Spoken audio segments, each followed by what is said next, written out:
ده واحد من أجمل التماثيل الزوجية في مصر القديمة كلها، تمثال الكاهن ميري رع وزوجته إنيوي. ميري رع كان من أكبر كهنة مصر أيام الملك إخناتون صاحب ديانة التوحيد، ولما مات إخناتون حصل انقلاب على الديانة الجديدة. ابن إخناتون الملك توت عنخ آمون كان اسمه أيام عهد أبوه توت عنخ آتون. آتون ده الإله الواحد اللي كان بيعبده إخناتون، لكن بعد وفاة إخناتون حصل انقلاب على الديانة الجديدة، وتوت عنخ آمون غير نفسه لتوت عنخ آمون مش أتون.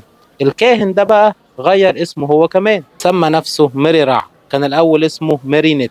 التمثال الجميل ده اتنحت أيام إخناتون، وده أمر نادر إننا نلاقي تماثيل من عهده، ومن خلاله نشوف الكاهن ومراته لابسين لبس طويل مغطي معظم جسمهم، على عكس اللي كان موجود قبلهم وبعدهم.